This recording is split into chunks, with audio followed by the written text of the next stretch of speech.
Karena kalau dilihat untuk pemerintah sendiri menggunakan dana desa kan sebagai salah satu program pemulihan ekonomi nasional, di mana kalau misalnya kita lihat flashback ke belakang, tahun 2020 ekonomi Indonesia itu terpukul.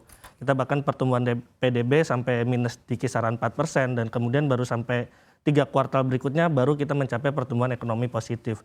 Jadi salah satu program dana desa juga sebenarnya mendukung program ekonomi nasional yang dicanangkan oleh pemerintah pusat. Dan kalau misalnya dibilang optimal, menurut saya ini udah cukup optimal ya, apalagi dalam fase pemulihan awal setelah terpukul, tentu saja BLT, bantuan langsung tunai itu menjadi salah satu program yang bisa dibilang cukup bagus untuk pemulihan ekonomi di desa. Setelah itu kalau misalnya BLT sudah terserap dengan bagus, dengan tingkat tinggi juga akhirnya kita bisa move gitu ke program-program lain seperti tadi juga disebutkan ada Bumi Desa, ada Bumdesa atau juga program padat karya lainnya. Jadi kalau saya bilang analoginya simpelnya gini, ketika masyarakat desa itu sudah kenyang dengan kebutuhan sehari-harinya yang terpukul kemudian mulai dipenuhi oleh pemerintah melalui dana bantuan langsung tunai, kemudian baru deh ekonomi desa mulai perlahan bisa bergerak ke sektor-sektor lain, ke sektor-sektor yang industri misalnya.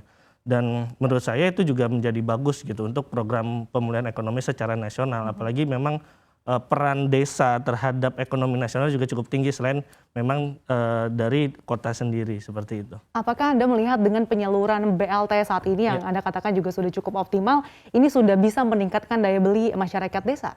Ya menurut saya sekarang sih sebenarnya seharusnya sudah ya. Kalau misalnya lihat data bulan November kemarin penyerapan sudah sampai di atas 80%.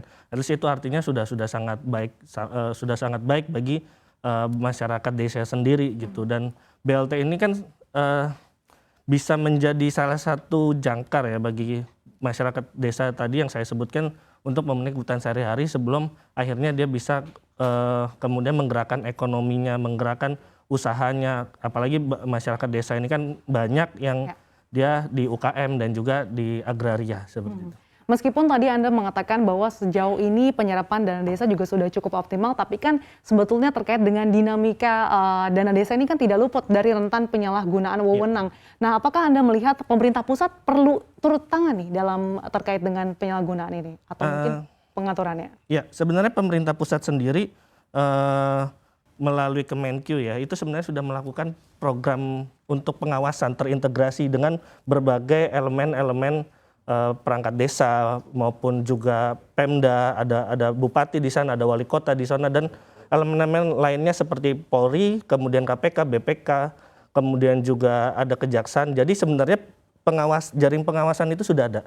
Cuma memang harus perlu dioptimalkan lebih dalam lagi dan juga perlu melibatkan masyarakat di sana sebagai pengawas juga. Jadi selain kontrol dari pemerintah pusat, ya pemerintah pusat ini juga harus ngajak masyarakat karena yang ada di lapangan yang bisa melihat langsung itu juga masyarakat. Jadi menurut saya juga peran masyarakat juga harus sangat penting di dalam pengawasan dan kontrol. Oke, jadi sudah ada jaring pengamannya, tapi perlu lagi keterlibatan Iya, masyarakat. betul. Nah, Pak Menteri, saya minta tanggapannya nih, Pak. Kan sekarang fenomena terkait dengan penyalahgunaan dana desa ini kan bisa dikatakan cukup marak. Nah, tanggapannya seperti apa sih? Pertama, bahasa cukup marak itu perlu jelas ukurannya, Mbak. Jadi berapa persen? Karena kalau kita prosentase sebenarnya kecil ya dibanding dengan jumlah desa 74.961 desa. Tetapi meskipun kecil itu tetap menjadi perhatian kita. Nah, salah satu yang menjadi ikon untuk pengawasan dari kebijakan kementerian selain APH ya, selain inspektorat dan APH itu pasti ya, inspektorat di kabupaten, kemudian alat penegak hukum itu melakukan proses pengawasan seperti tadi kejaksaan, bahkan KPK pun melakukan kerjasama dengan Kementerian Dalam Negeri dan BPKP itu juga ikut melakukan pengawasan di pemanfaatan dana desa. Nah, di Kementerian Desa kami juga membuat kebijakan yang terkait dengan pengawasan. Pertama, mulai dari perencanaan tadi. Bagaimana perencanaan pembangunan di desa betul-betul didasarkan pada masalah, bukan pada keinginan elit. Ini sudah memberikan arah untuk objektivitas pemanfaatan dana desa. Dengan model seperti itu, maka keterlibatan masyarakat di dalam perencanaan sudah mulai banyak. perwakilan kelompok marginal, perwakilan dusun, perwakilan tokoh adat, tokoh agama, dan perwakilan dari masing-masing aparatur desa. Itu bagian dari agar perencanaan pembangunan sejak awal sudah diketahui oleh seluruh stakeholders yang ada di desa. Yang kedua, setelah menjadi APBDes, itu kan harus dicetak, kemudian dipampang, ditampilkan di balai desa, di tempat-tempat strategis, rincian global APBDes.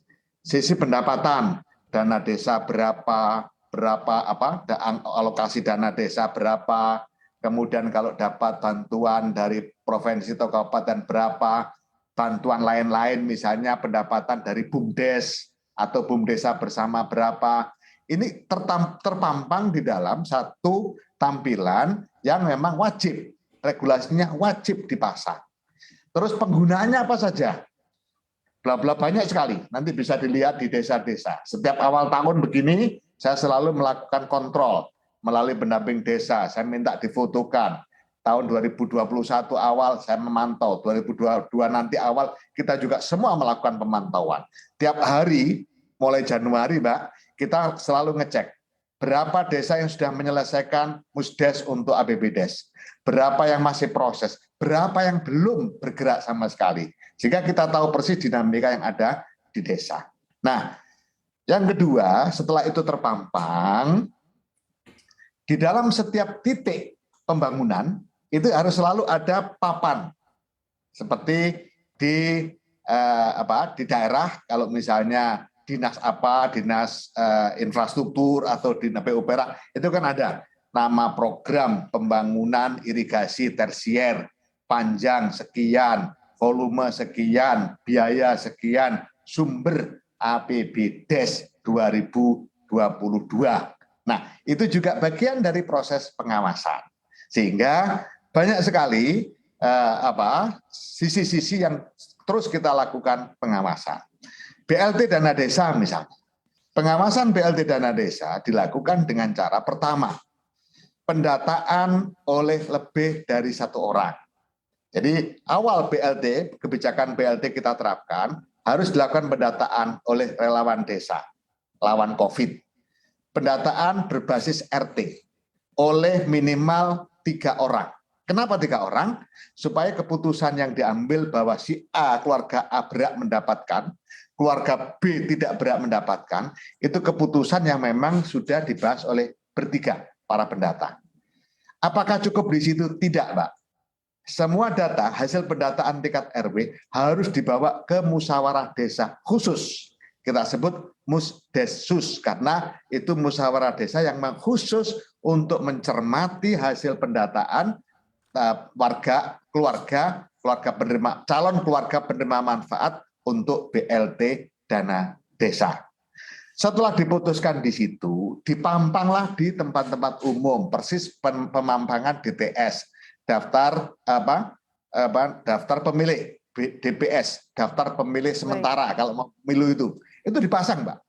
Bahkan bukan hanya calon penerima PLT, DTKS pun calon penerima PKH dan sebagainya juga dipampang di situ. Nah, di sini akan terjadi proses pengawasan yang cukup transparan oleh warga masyarakat desa. Penyalurannya pun dilakukan secara bersama-sama.